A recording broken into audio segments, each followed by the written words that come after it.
N convention లో కూల్చివేతలపై Telangana high court stay విధించింది. నాగార్జున దాఖలు చేసిన హౌస్ మోషన్ పిటిషన్ ను విచారించిన హైకోర్టు కూల్చివేతలు ఆపాలని ఆదేశించింది. ఈ ఉదయం ఎన్ కన్వెన్షన్ లో నిర్మాణాలు కూల్చేశారు అధికారులు. 4 గంటల పాటు ఈ ప్రక్రియ సాగింది. దీనిపై నాగార్జున హైకోర్టును ఆశ్రయించారు. నోటీసులు కూడా ఇవ్వకుండా కూల్చేశారని కోర్టు దృష్టికి తీసుకెళ్లారు. దీనిపై విచారణ జరిపిన జస్టిస్ వినోద్ కుమార్ కూల్చివేతలు ఆపాలని ఆదేశించారు. 200 మంది పోలీసులతో బలవంతంగా భవనాలు కూల్చారని నాగార్జున ఆరోపించారు.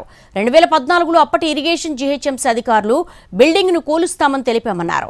దీనిపై అప్పుడు హైకోర్టు స్టే ఆర్డర్ ఇచ్చిందన్నారు.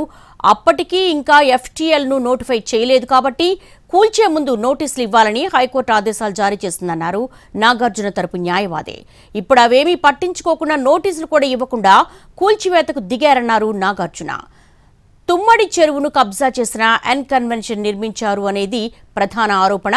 మొత్తం 10 ఎకరాల్లో ఎన్ కన్వెన్షన్ సెంటర్ నిర్మాణం జరిగింది. బఫర్ జోన్ ఎఫ్టీఎల్లోని 3 ఎకరాల 30 గుంటల్లో చేపట్టిన నిర్మాణాలను ఇప్పుడు పూర్తిగా నేలమట్టం చేశారు అధికారులు.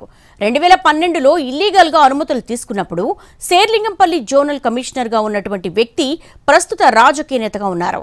అదే సమయంలో అక్రమ కట్టడం అంటూ లోకాయుక్తను ఆశ్రయించారు స్థానికులు. ఎన్ కన్వెన్షన్ ను కూల్చేయాలని గతంలో లోకాయుక్త కూడా ఆదేశాలు జారీ చేసింది. అయినా గత జోనల్ కమిషనర్ లోకాయుక్త ఆదేశాలను పట్టించుకోలేదు. సదరు అధికారి ప్రస్తుతం ప్రతిపక్ష పార్టీలు ఎమ్మెల్సీగా ఉన్నారు. గతంలో ఇలాంటి అక్రమ కట్టడాలకు ఆయన భారీగా అనుమతులు ఇచ్చినట్టుగా హైడ్రా గుర్తించింది.